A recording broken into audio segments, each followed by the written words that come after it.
October 14th, 2025. And I'd appreciate you turn off your cell phones as this meeting is being recorded.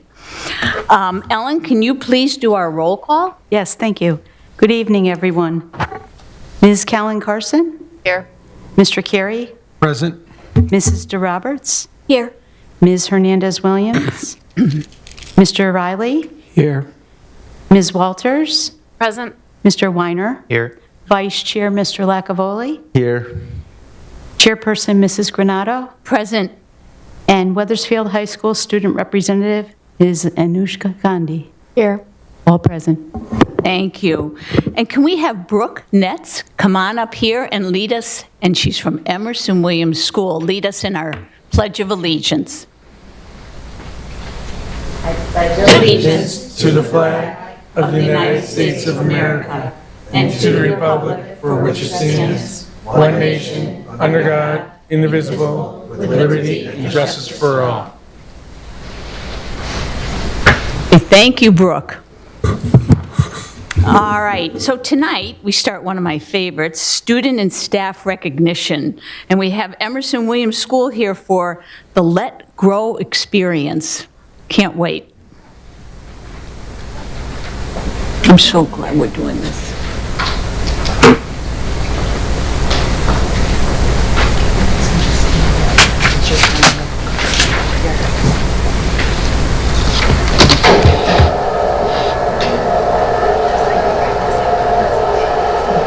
She's doing amazing.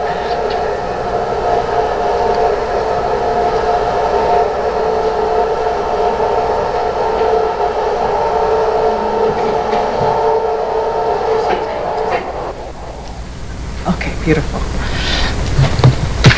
Okay, good evening, everybody. My name's Neela Thakur, and I'm principal at Emerson-Williams Elementary School.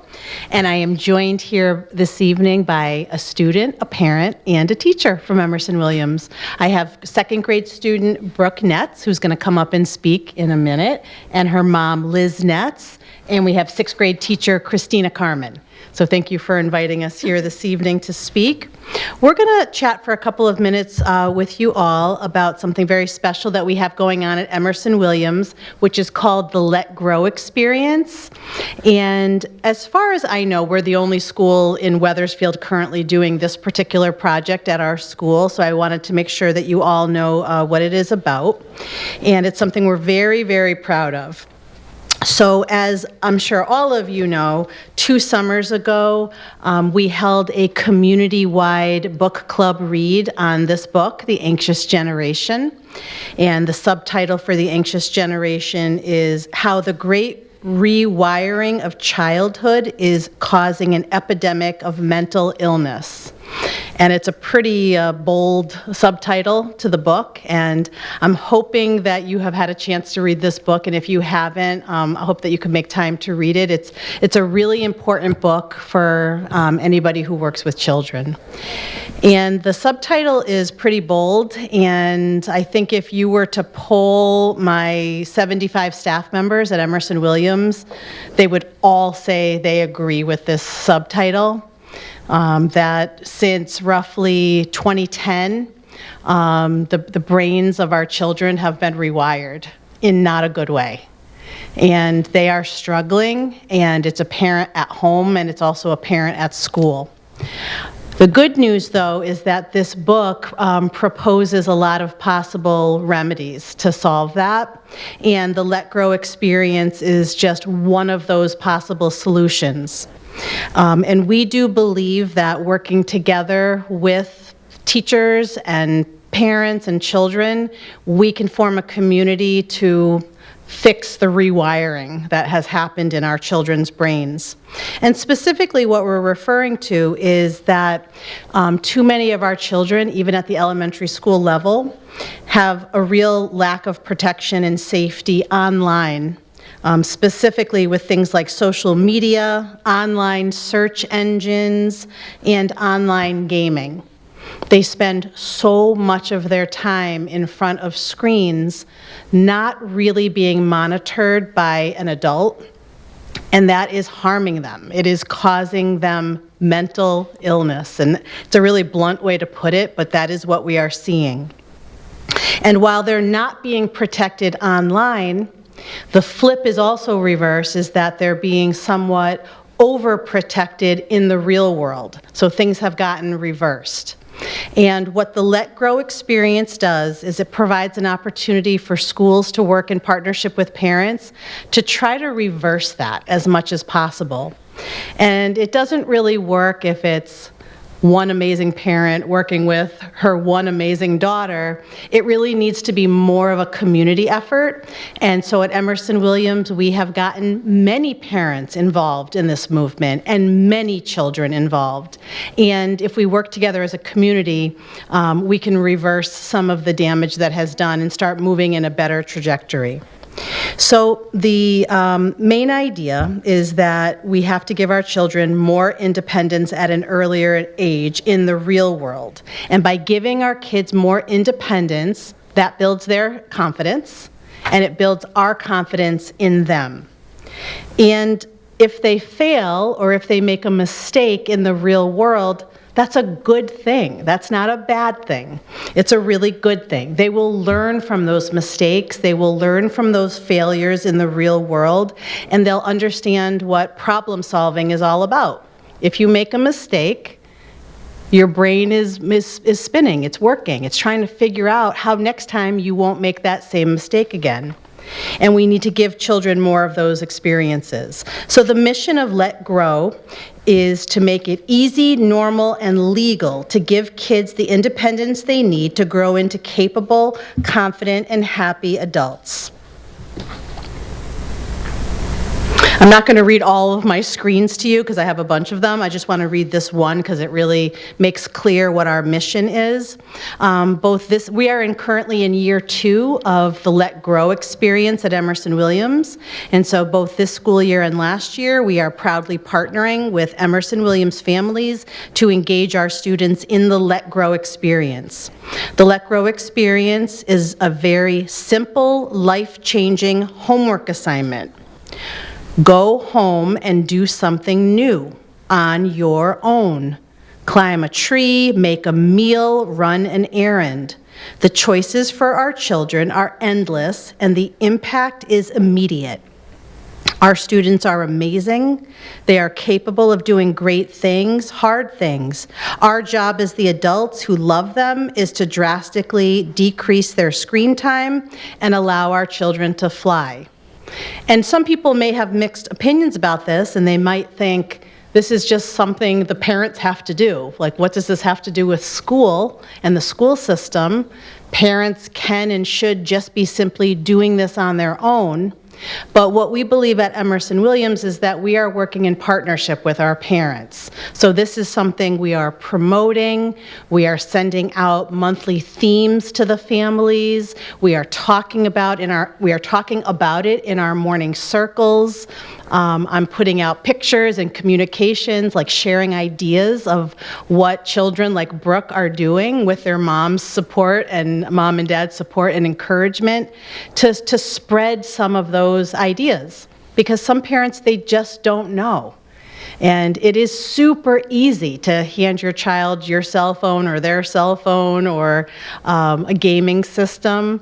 They can be safe, in quotes, in their bedroom of their house and just kind of on screen time for hours and hours and hours. But we want to reverse that. We want to flip that. Even just last week, I was dealing with a situation at school where we had a 3rd grade student who was this was 4th grade student, up until 3 o'clock in the morning in his bedroom on his video games. And the result for that child in school the next day was awful. But because the kids have the phones in their pockets and they have the gaming systems in their bedrooms, these things are happening, and they're happening every day in so many of our households right here in Wethersfield. So we want to partner with parents to try to change that. So the slides, which I'm not going to read to you, I'm just kind of go through them really quickly, break up our students from kindergarten to grade 6 and just have an example of what some of the great things are that our kids are doing when we let them have more independence in the real world. So in kindergarten, I don't know if that is going to pop up. Maybe it's, let's see if I can. Let's see, this is Freddie. Let's see if that works. Okay, there's Freddie. He's a kindergarten guy. And to be honest, he was one of our 4-year-olds. He was one of the 4-year-olds who was accepted into kindergarten last year. And he is learning how to stand on a step stool and cut a cucumber at age 4. And 4-year-olds can do that with a little bit of guidance and support and direction from their parents. Here's another video of Freddie, our 4-year-old. Come on, okay. Freddie's at the grocery store, and he's the one in charge of scanning the items at the self-checkout. Kids can do that. There was one day that I was in the grocery store last year, and I passed one of my students. He was a 3rd grader, and I passed him in the aisle, and he was all by himself in the aisle with his shopping cart. And I said, "Hey, buddy, what are you doing? Where's Mom? Where's Dad?" And he said, "Miss Takor, I'm doing the Let Grow project." And his mom was 5 aisles down. She was getting her items, and she sent him on a mission to pick up another 3 items and then meet up with her. But that's an example of what our parents are doing to help support our mission here with the Let Grow. Okay, this was another kindergartner. She's making salad for her family, and she does need to stand on a chair. She wouldn't reach that counter otherwise. She's certainly being supervised by her parents so that she doesn't fall, but she's the one in charge of making the entire salad for the family dinner. Brooke was in grade 1, so I'm going to have her and Mom, they're going to do the grade 1 slides for us. You can press this button here, Liz or Brooke, to advance the slides, okay? We just wanted to echo what Ms. Takor is saying about how impactful it can be to do this type of a life-changing homework assignment. I could speak to this one. This is Felix and Elliot, and Felix is only in 1st grade in this picture, and they live several miles away from Emerson-Williams, but their mom and dad let them walk to school. Yeah. And they're not walking with a parent, they're walking on their own. We do have a crossing guard at the intersection of Wells and Ridge Road, and they know exactly what they need to do when they get to the crossing guard, but they're allowed to do that themselves. Press the arrow, sweetie. Go ahead. Go right ahead, honey. That's Brooke. What are you doing in this picture? This is me.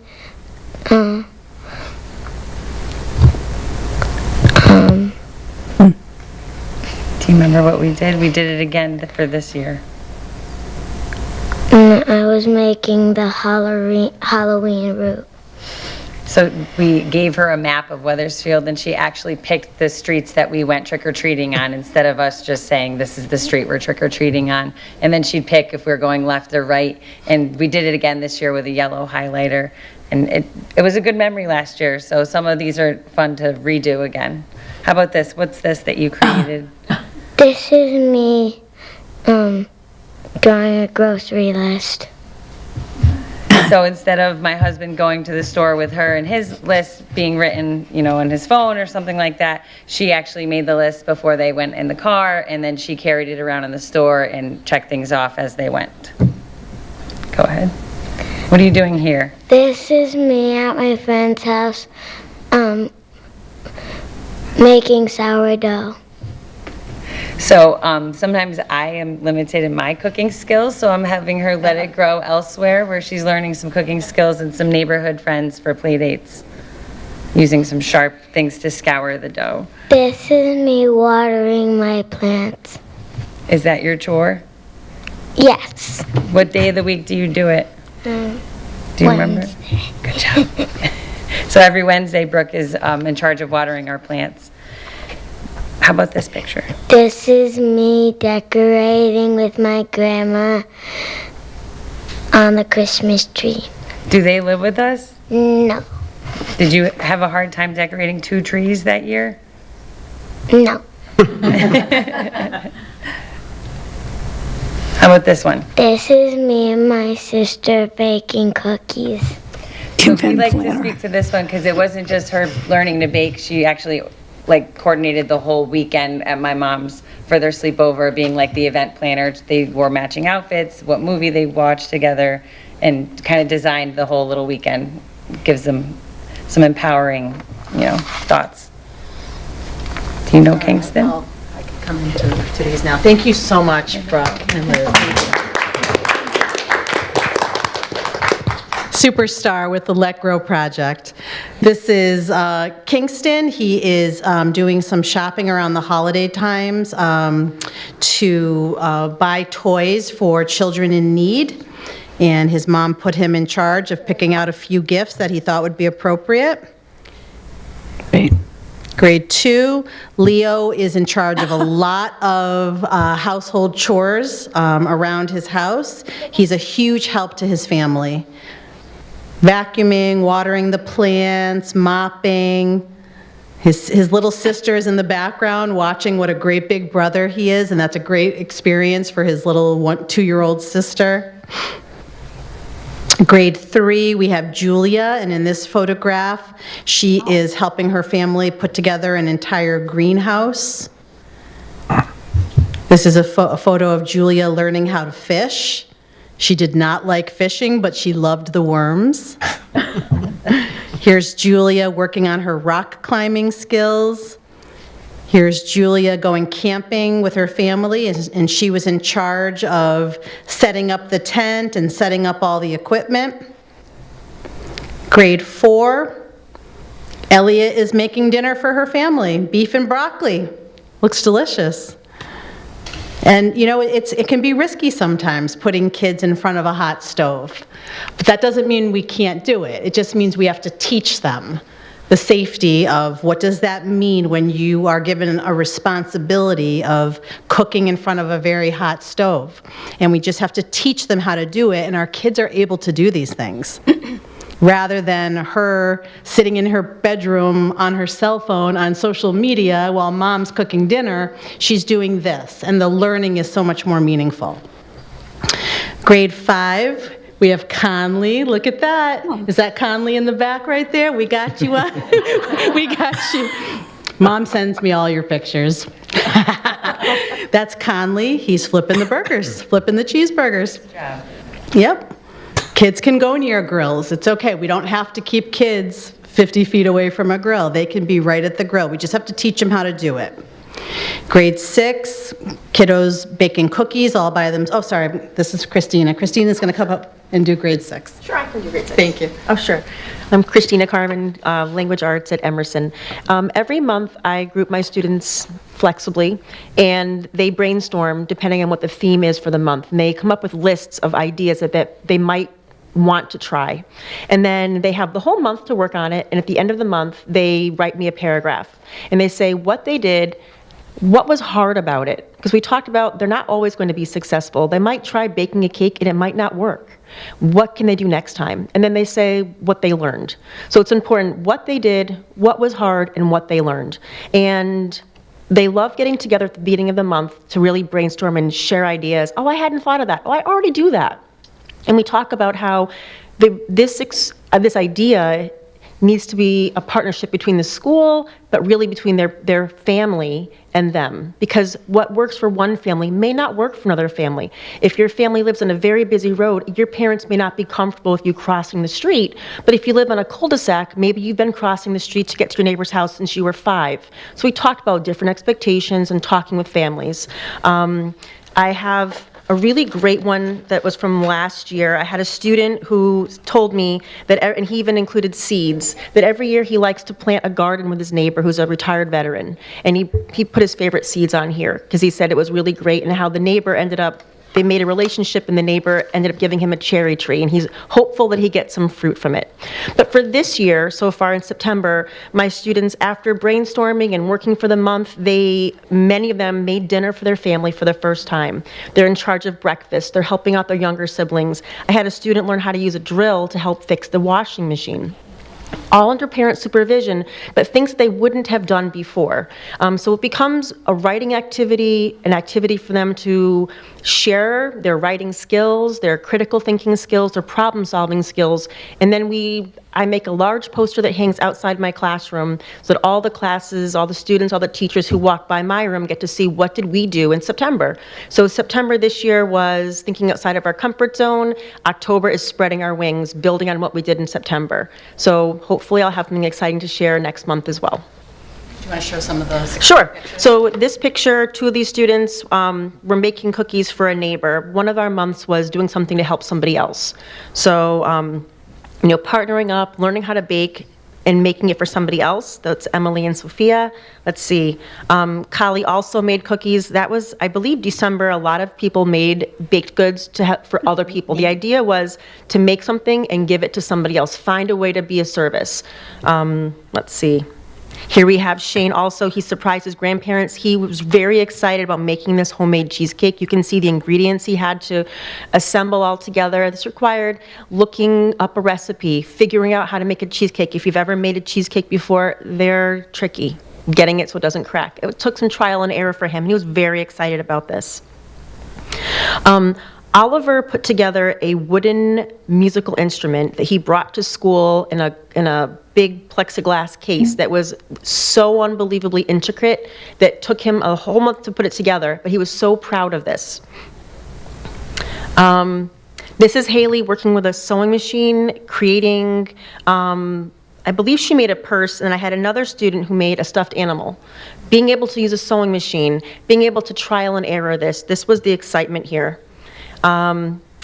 This student was very excited to decorate his bedroom. We talked about taking agency over our own space, finding a way to be independent, decorate your room that really allows you to grow. This student was very creative and loved to draw pictures, always drawing. And so he created a mural in his bedroom. I said he was very creative. He also made some sock animals.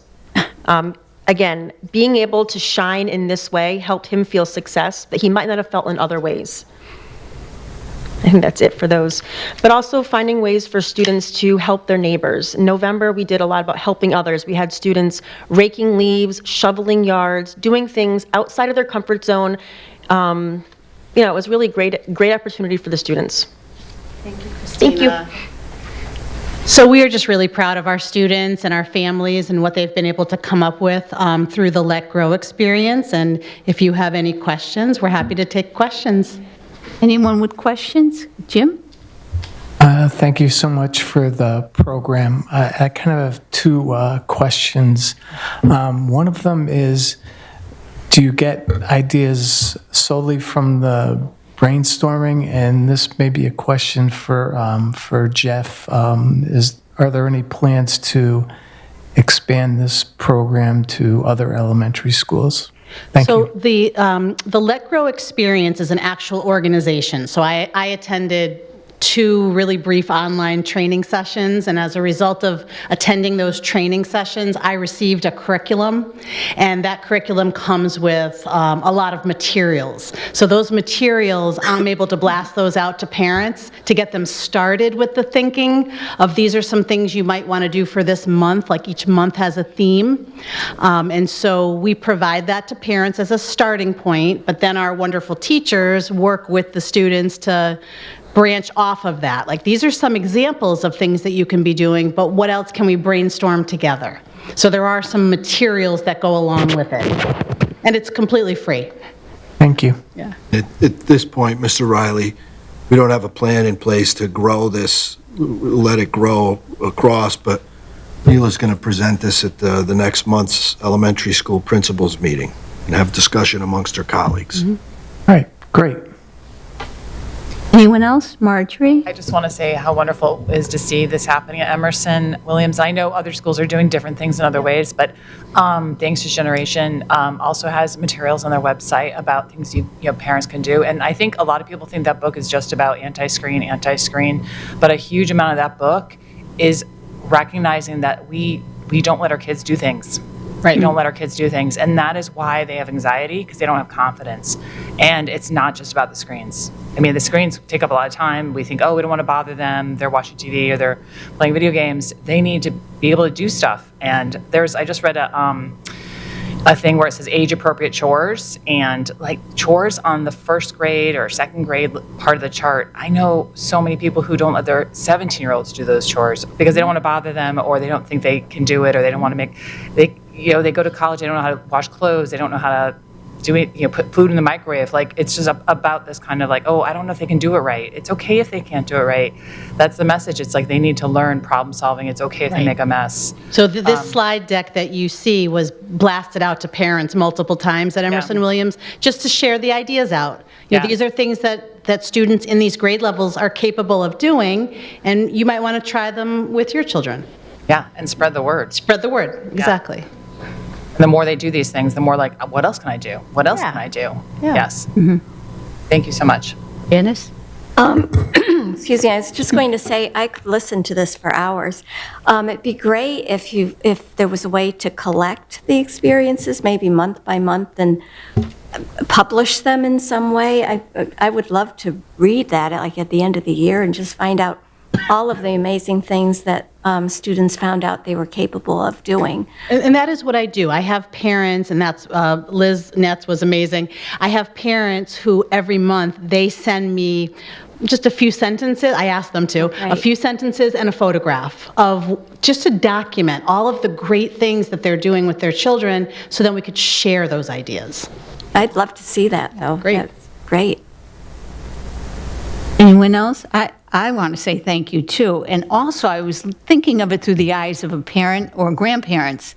And no one can say we didn't know. After this Anxious Generation book, we have the knowledge of what's going on with these students, these children, and even younger children.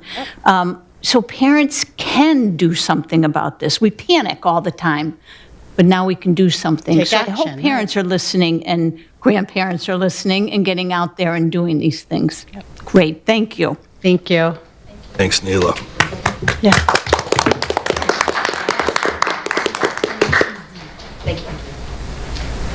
Thank you, guys. Appreciate it. Thank you very much. Brooke, you did a great job. I'll just wait for you to put this up.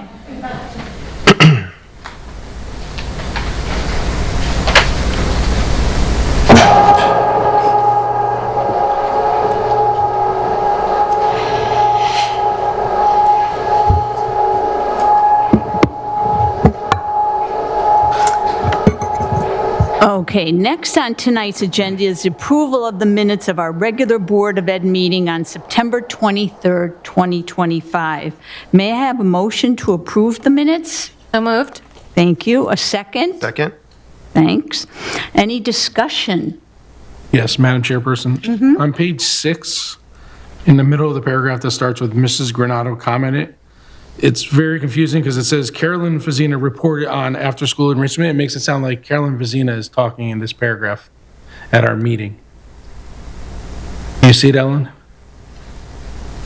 Yeah, I see it. It's very confusing. It makes it sound like Carolyn's at our meeting talking at that point. Maybe Miss Granado reported that Carolyn Fazina reported some kind of wording that makes it so that we know it's a secondhand report coming out of Miss Granado's mouth, not from Carolyn Vazina. It's, Chuck, you're making a friendly amendment? yep. I'll say Mrs. Granado mentioned, Caroline Fazina reported. That sounds good. Does that sound good? Okay, any other discussion?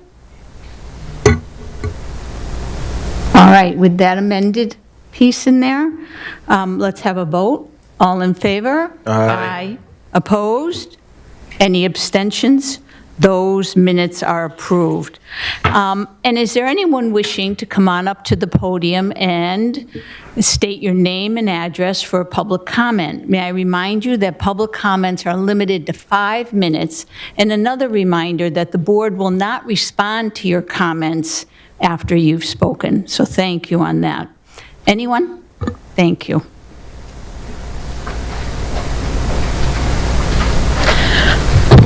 Hi, I'm Megan Glodowski. I live at 24 Morrison Avenue, and I just wanted to talk for a minute about the positive impact that Dr. Huber, our new principal, has had on Charles Wright. So I wanted to thank the interview committee and the board for just a great choice.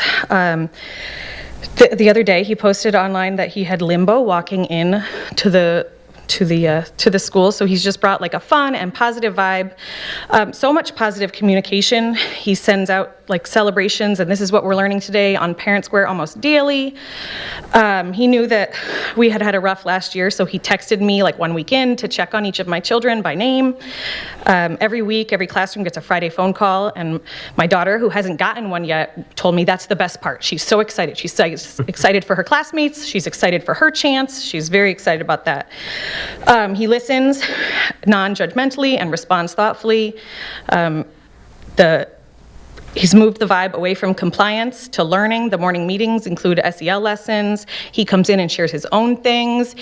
They were talking about, dealing with stressors, and he talked about somebody cutting him off, and he had to take a few deep breaths, and my daughter reported this to me. There was an issue in 6th grade recess, and he emailed all the parents to ask them, to address things as a team.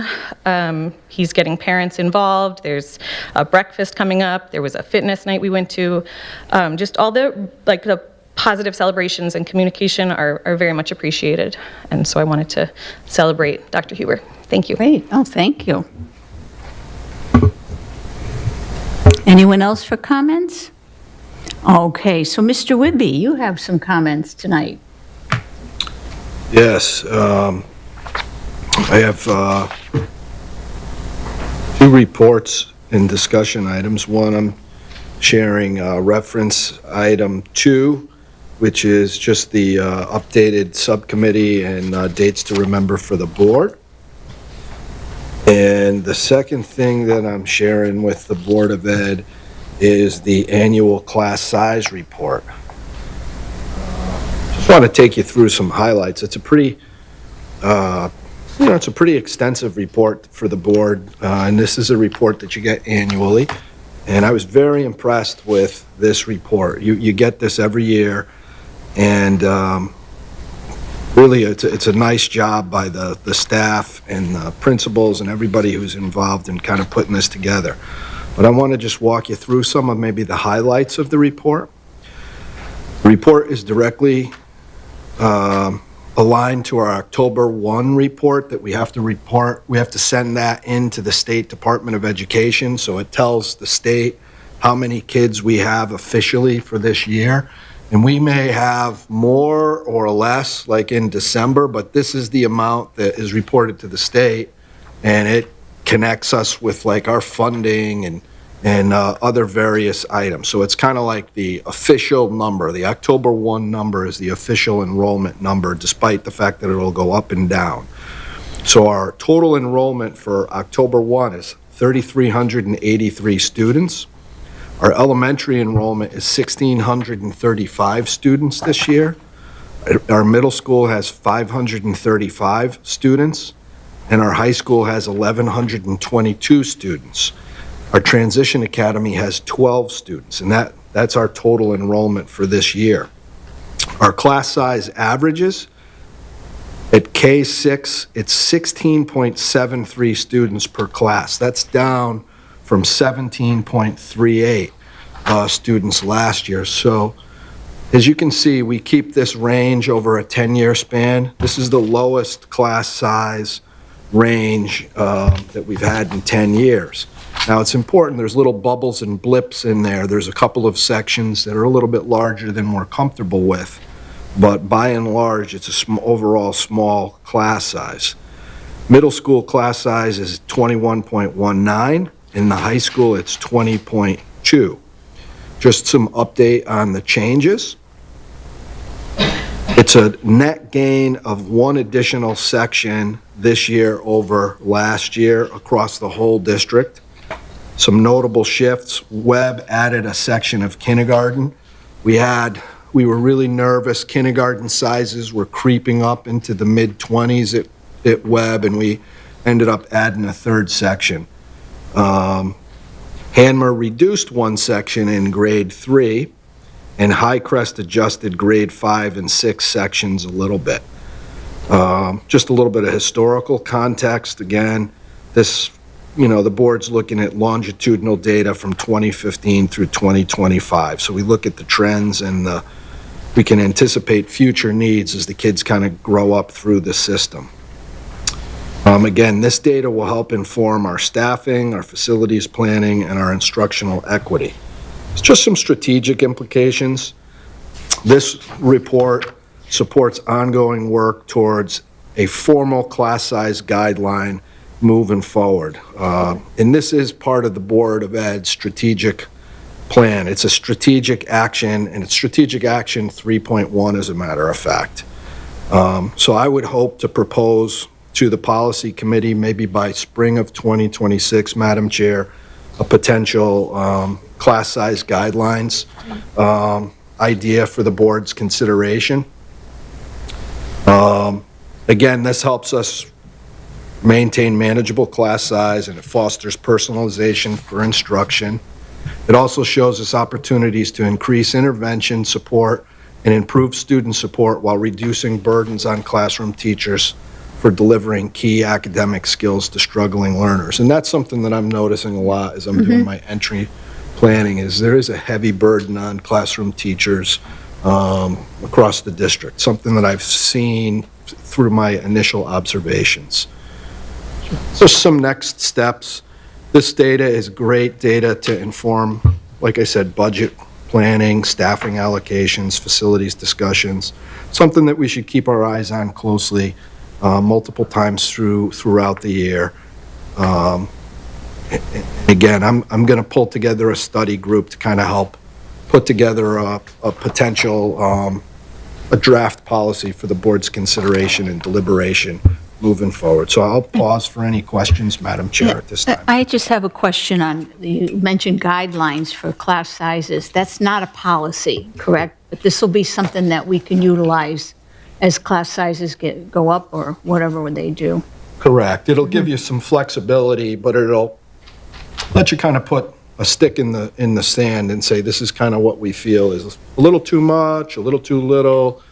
This is times when we might want to think about providing alternative supports, but it doesn't kind of force you into a corner on class sizes. So it gives you like a range of ways of looking at it with guidelines versus like hard set policy. Yeah, we have been looking for something like this. Good, excellent. Anybody? Yeah, I just have a brief comment. I know the teachers up here really like the idea of a policy concerning guidelines for class sizes. That's something that Janice and Bobby have mentioned, and Christina, who's not here tonight. So the teachers on the board definitely appreciate that, and that's something that's been on their mind.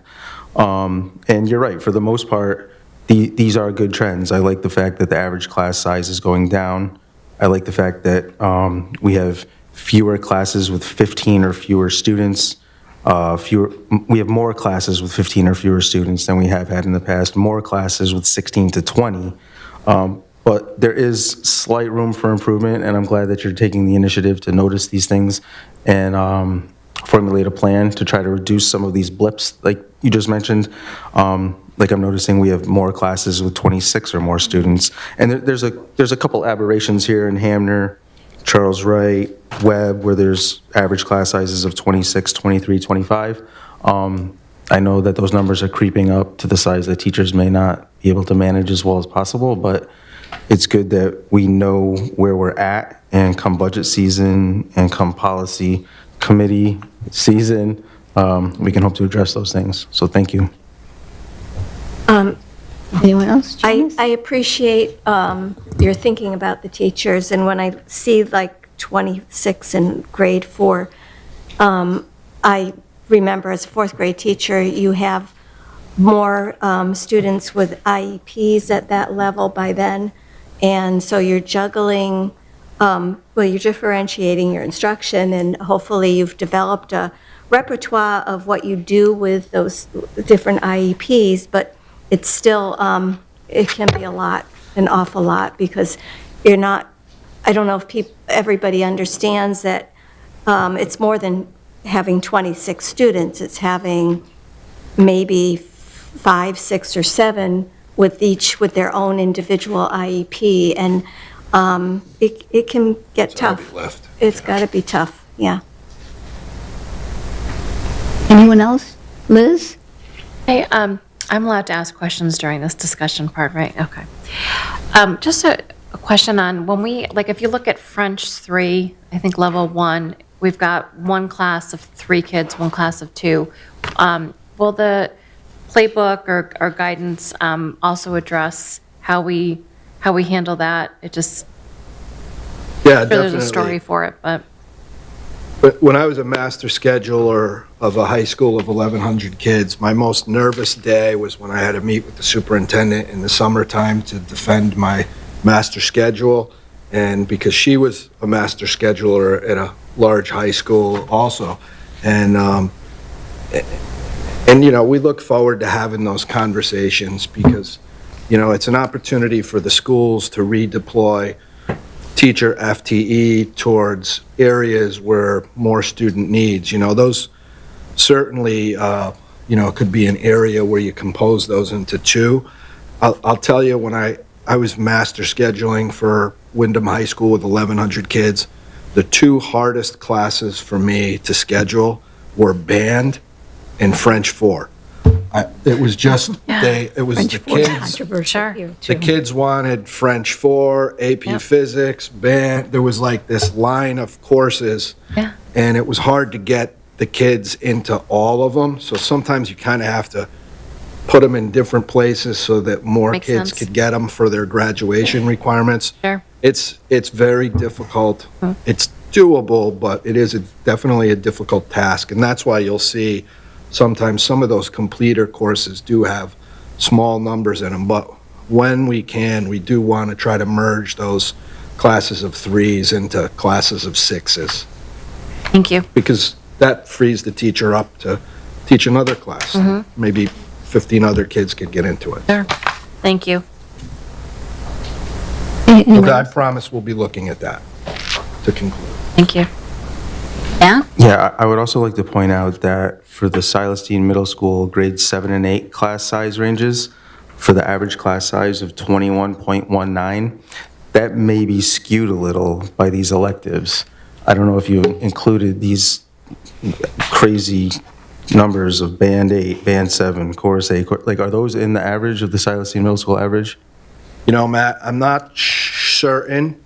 I think the answer is yes, but I'd Okay. like to be able to follow back up and provide the board with clarification on that. I think the answer is yes, but I don't know that for a fact, so let me get back to you on All that. right, because I don't necessarily think that's a fair representation of the average class size at the middle school if you're going to include those outliers.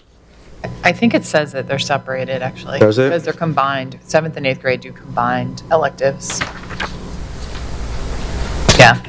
So it says table 4. Mentions that under that. Okay, yeah, you're right, thank you. Okay, Jim? I just wanted to comment, I think we're fortunate at least that over the past decade that the amount of students is, you know, pretty standard. It's not moving in big ways, so that's a good thing. I'd like to also point out, like, it's funny just being a parent for this long, and I remember when web was dwindling and the numbers there were dwindling and they were losing, you know, teachers had to get moved out to other schools and it was tough for web, and then Hanmer was bursting and now it's like the opposite, you know, and you just realize that there's lots of bursts and, you know, bubbles, and then there's like, so it might be, you know, hopefully when we do go to 4 elementary schools, it might, you know, be a better way to manage these numbers and when you have less bubbles. Okay. Thank you. Thank you very much. I can't tell you how impressed I was with the staff and the principals for helping put this report together. Really excellent job. I'd never have gotten a report like this before as a superintendent. It was really an impressive report, yeah. Thank you, administrators out there. Thank you. All right, tonight, so we have no action items tonight, and we just did our district report on class size. Thank you. So meetings held. So the CREC meeting, which I attended on 9/17, CREC Council is the Capital Region Education Council, which Weathersfield is a member along with 35 other surrounding towns. The council is responsible for the regional magnet schools and project choice. They have also organized and are working our Hartford Head Start. There was a presentation to the council on the staff retention report and a report of community partners for CREC. Also, a treasurer's report on the Finance and Audit Committee, and the Head Start budget was approved for the next 5 years. Dr. Florio praised a smooth opening to the new school year and thanked leadership for their contributions. He thanked Mason Thrall for overseeing transportation and a smooth start as CREC transports over 9,100 students daily along 700 bus routes. Dr. Florio briefly spoke about the back-to-school events of fall staff, thanking his team and for making sure both events were very successful. Dr. Douglas, who is the superintendent of CREC, spoke about her visits to the school on the first day, and the slogan for this school year is "Defying Gravity." I have to think about that one a little bit, but that's their goal. One of the most important pieces of this meeting is we had a deliberated action to choose a new executive director. So the motion was the CREC Council appointed Desi Naismith as executive director of the Capital Region Education Council effective February 1st, 2026, and the vote was passed unanimously. Congratulations to Dr. Florio for his years of success with CREC. And then on July 24th, 2025, all approvals were received by an email vote from the CREC Council in reference to an application for a construction grant for renovations of a CREC Early Learning Center in Windsor, the Roger Wolcott School. And also there was another approval for renovation of the CREC Greater Hartford Academy of the Arts. I so enjoy working for CREC and working on their board there. They are very efficient, and I also learn a lot about all the other communities around us. So thank you on that. Okay, also Community and Public Relations Committee, Marjorie? Yes, so we met on September 24th, and it was our first meeting of the year, school year, and we wanted to kind of just talk about and refocus on our general communications plan that we created last year that kind of gives us the goals and things we want to improve on. And we discussed this with Mr. Wibby, and we discussed like how to pursue the continuation of our Board of Ed newsletter and maybe merge it with his reports to the board that are pretty substantial. And so we're going to be working on that.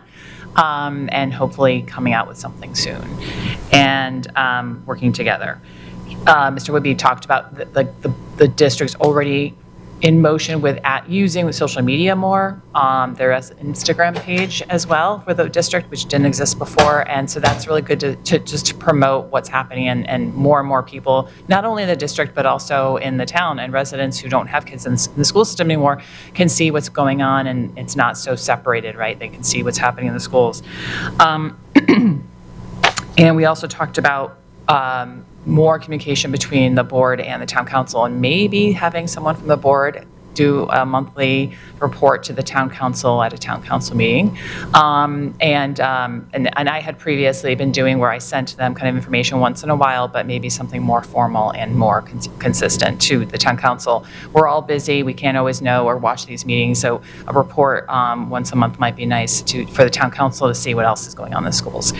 And then we talked about going forward with the school renovation, how it would be important for us to have a central place to have information about it, and have one of maybe on our district website, have one page dedicated to all the things that are happening with school construction. Honestly, right now it's just, they're going out for an RFP for an architect, and they're doing this and that, but just starting to start to put out documents or a couple, basically a one page where people can see the links, see what's happening, see the agendas, see the meeting minutes.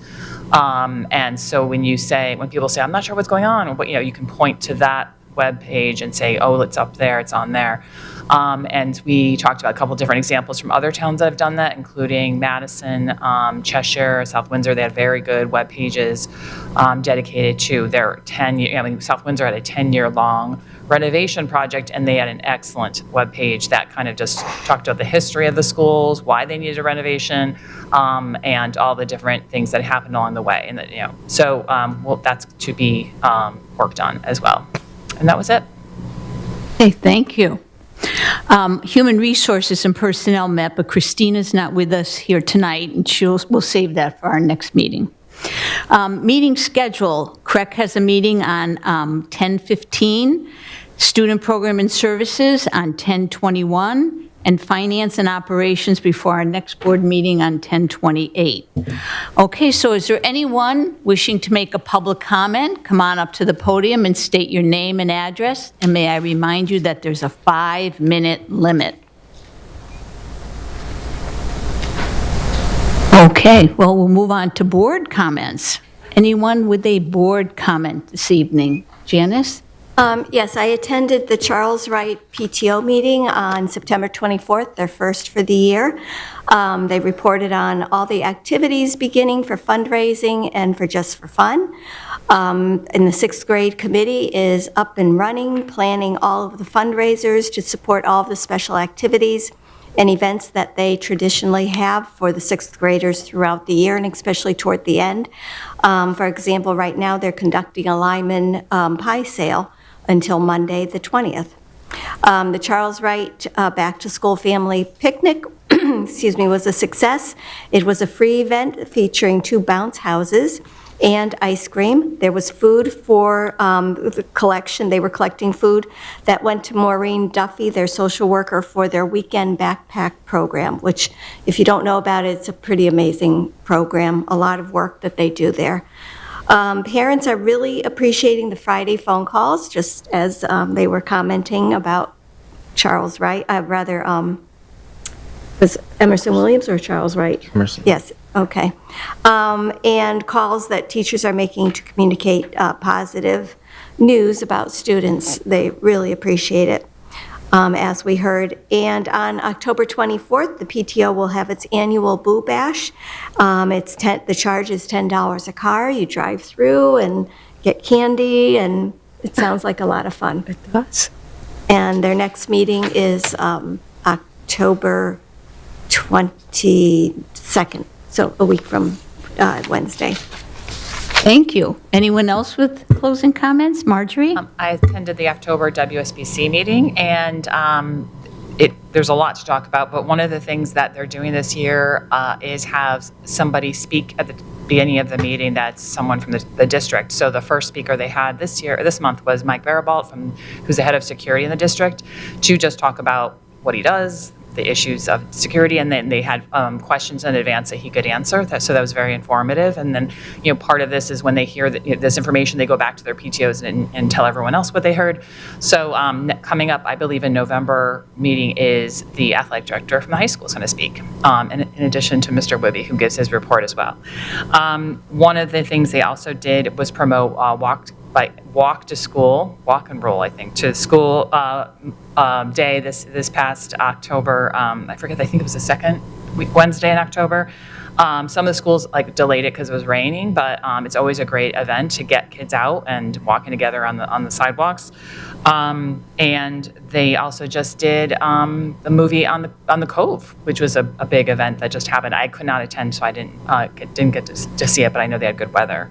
And I just want to report on some of us attended the trivia night for the Wethersfield Education Foundation, and our Board of Ed table did not win. I think we came in last or second to last, but the millennials beat everybody. But it was a great event. There was 2 or 3 tables of teachers from the district, and having a great time. A SDMS teacher table, a High Crest teacher table.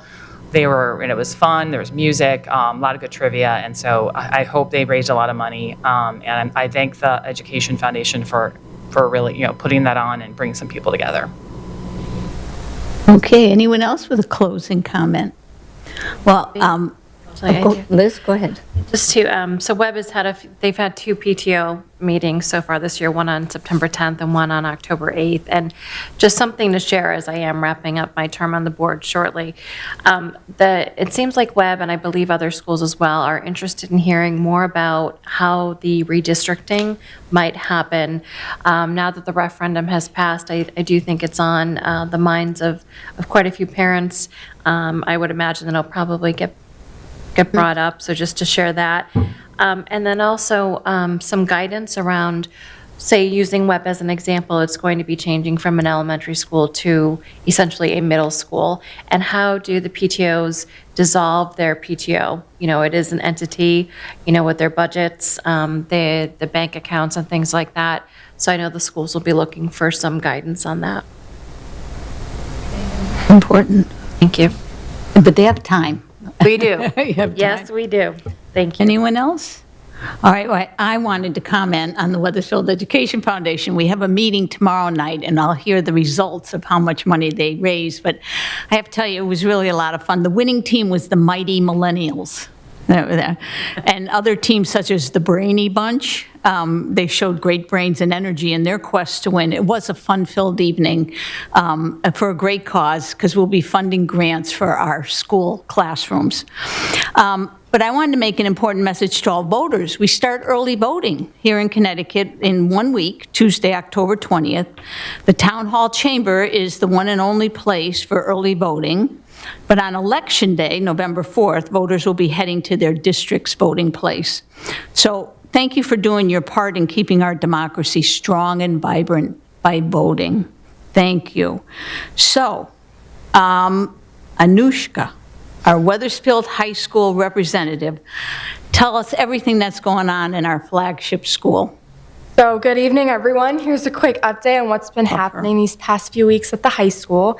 As I brought up a few weeks ago, the high school had their first Spirit Day since 3 years, which got the whole school incredibly excited. Students got to throw pie into teachers' faces, including Principal O'Connor. There was a very competitive musical chairs event, but sadly the teachers won the tug of war against the students. I played in this event.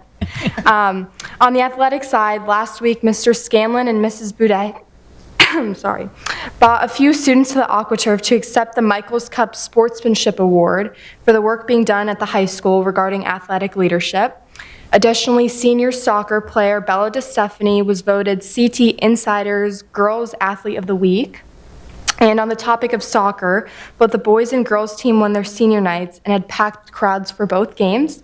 Finally, student athletes Maddie Wethge and Lorelei Frazzini-Kendrick were interviewed by members of the CIAC last week to highlight their fundraising efforts of raising money for Parkinson's disease. And that's what's been going on at the high school. Wow, great, thank you. Any questions? Put her on the spot. Okay, thank you very much. Is there any unfinished business? We're all set? All right. So tonight, make a motion for an executive session for the purpose of our superintendent's evaluation process. Can I have a second?